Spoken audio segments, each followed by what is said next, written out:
Mes bien chers frères, voici donc les annonces de la semaine. C'est aujourd'hui donc la solennité de la fête de Sainte Jeanne d'Arc, patronne de la France. Et c'est cette solennité que la Sainte Église nous demande de célébrer le deuxième dimanche de mai. Et nous faisons la mémoire donc du dimanche dans l'octave de l'Ascension, ainsi que la mémoire de Saint Robert Bellarmin, évêque et docteur de l'Église. Nous n'oublierons pas que ce 13 mai, c'est également l'anniversaire de la première apparition de Notre-Dame à Fatima en 1917. Nous aurons donc cet après-midi à 16h15 le chapelet et à 18h la Sainte Messe à la chapelle Saint-Maurice. Demain, Saint Boniface, messe à 8h. Mardi, Saint Jean-Baptiste de la Salle, confesseur, messe à 8h.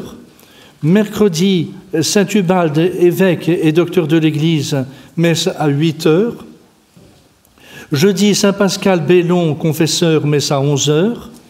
Vendredi, Saint Venant, martyr, messe à 8h. Et samedi, vigile de la Pentecôte. Cette vigile de la Pentecôte, exceptionnellement, il n'y aura pas de messe ici. Je célébrerai la Sainte Messe à 8h30 à la chapelle Notre-Dame des Dons.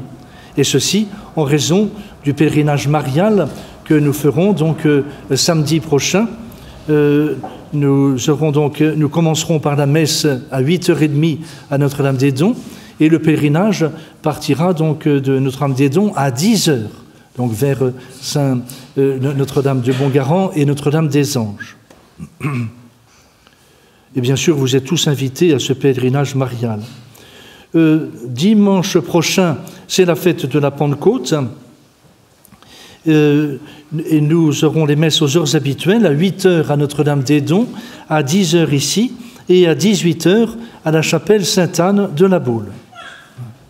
D'autre part, nous vous donnons rendez-vous tout à l'heure, après la Sainte Messe, à 12h15, sur la place de Saint-Donatien-Sergatien, devant la basilique, et au pied de la statue équestre de Sainte Jeanne d'Arc. Donc, à 12h15, ne manquez pas de venir, nous rendrons hommage à la Sainte de la Patrie.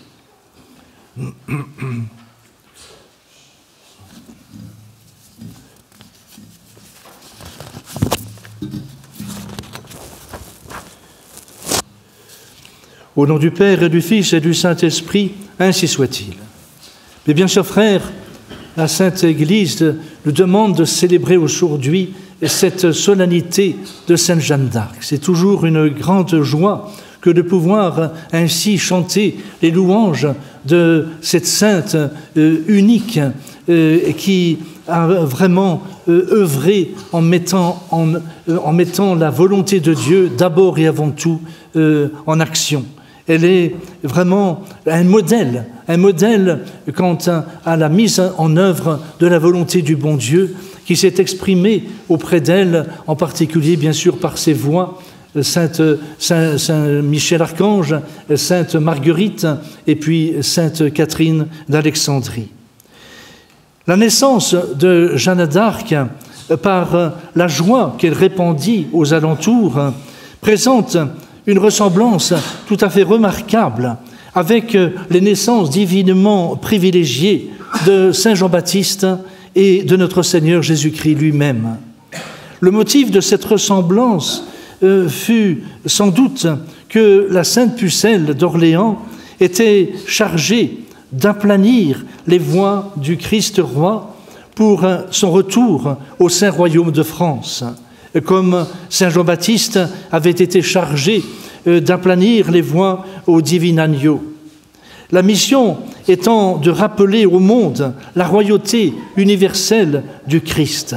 Et c'est une chose tout à fait qu'il nous faut noter, c'est que la vie de Sainte Jeanne est un peu en parallèle avec la vie de notre divin Sauveur. Elle a eu comme lui un jour de gloire. Elle a eu comme lui une passion très douloureuse. Et c'est là où Sainte Jeanne a vraiment imité notre divin Sauveur dans sa vie publique. Dieu ne se contente pas de mettre la joie au cœur des habitants de Domrémy, comme il l'avait mis au cœur des habitants de Bethléem.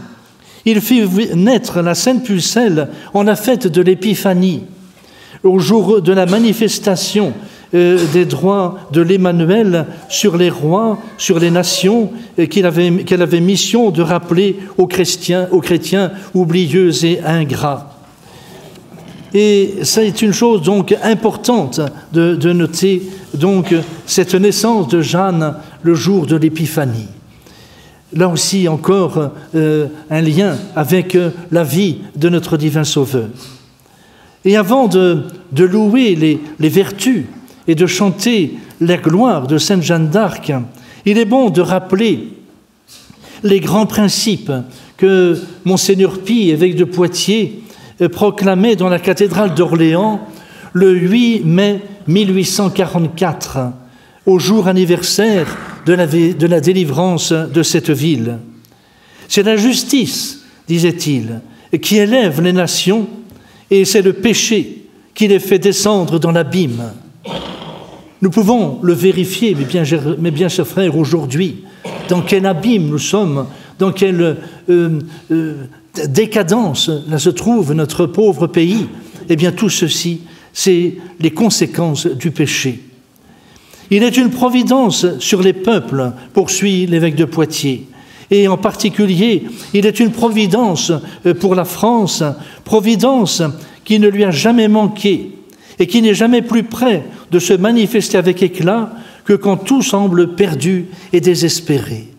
Nous sommes dans cette situation humainement désespérée, en effet, mais plus que jamais, nous devons réentendre les paroles de Notre-Dame à Fatima, puisque aujourd'hui c'est l'anniversaire de sa première apparition. Nous devons nous rappeler ce qu'elle a dit.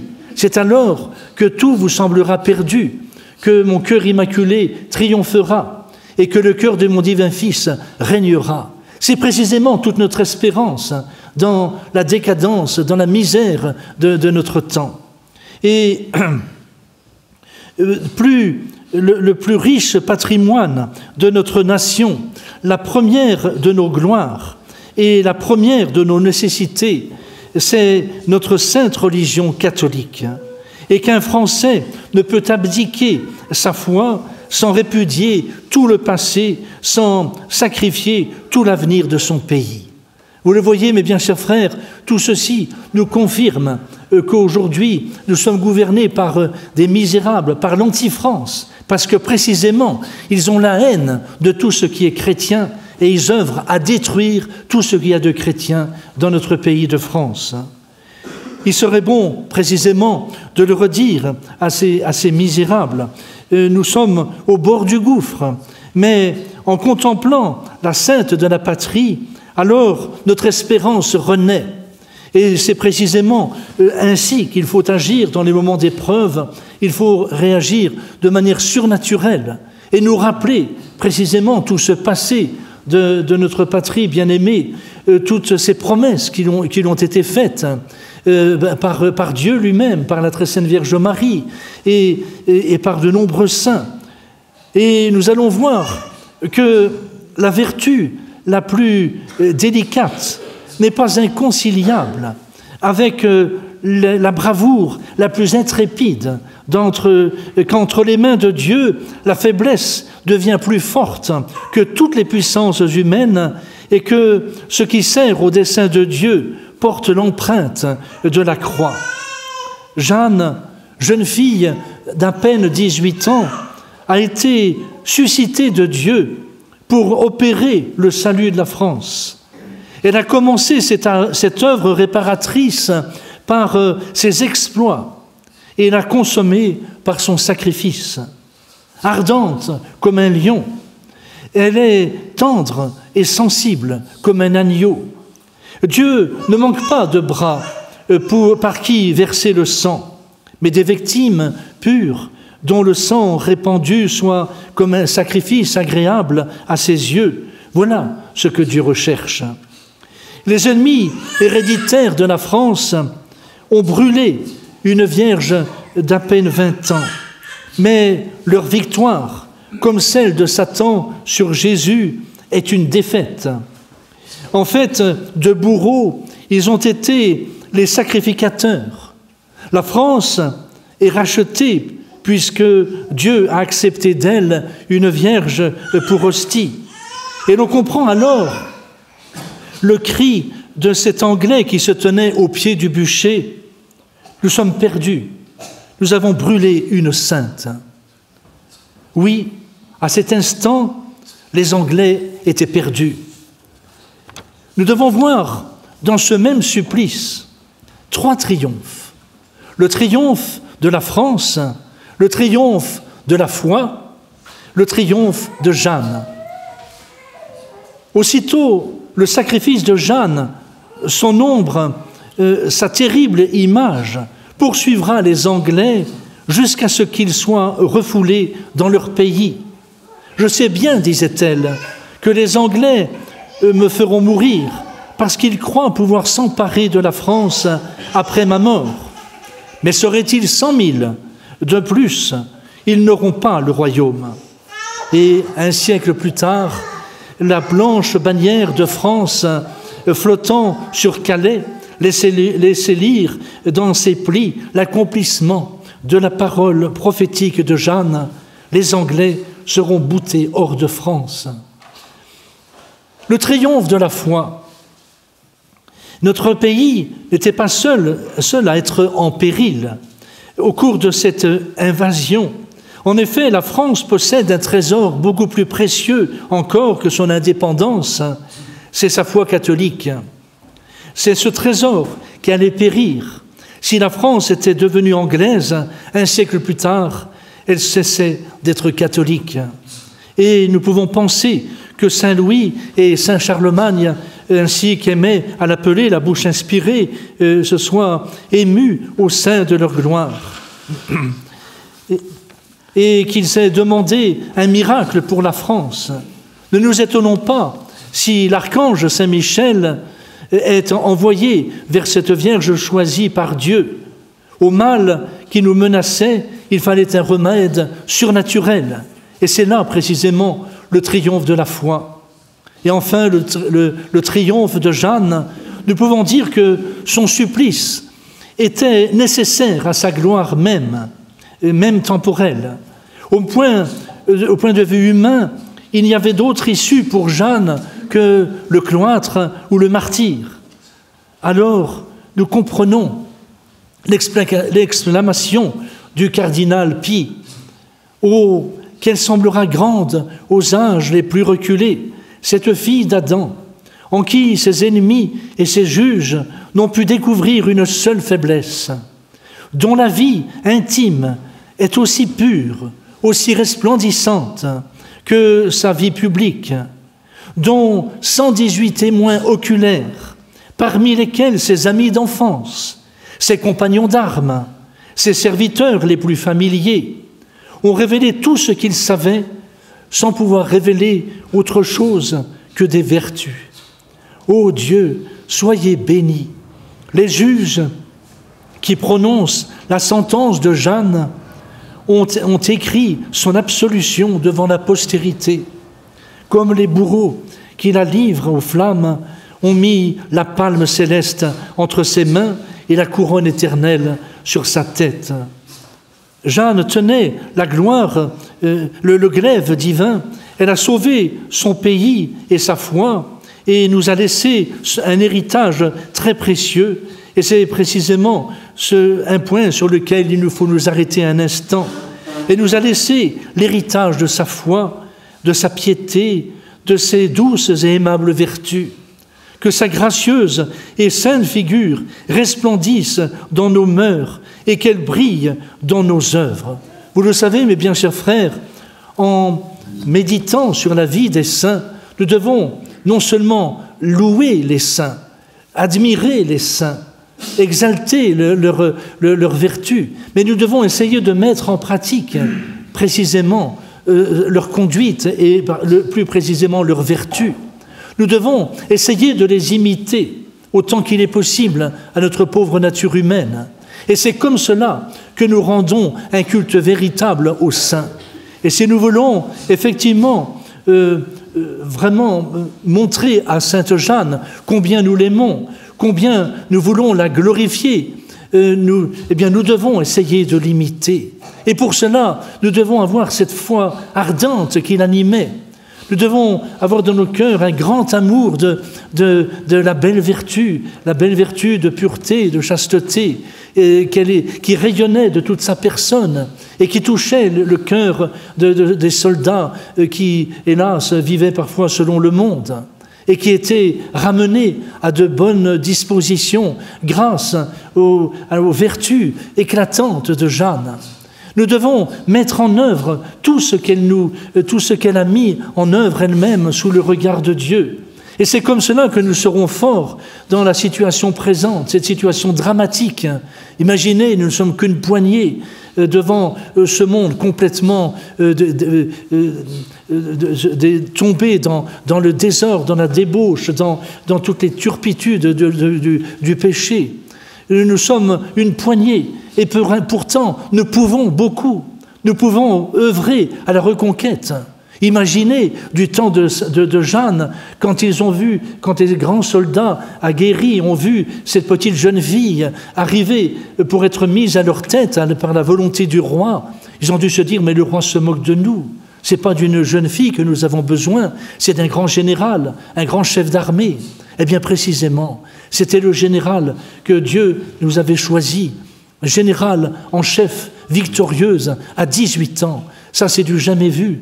Eh bien, nous devons faire confiance, mes bien chers frères. C'est Dieu qui mène le monde et c'est Dieu qui nous demande de rester fidèles aux promesses de notre baptême et de suivre en cela l'exemple de Sainte Jeanne.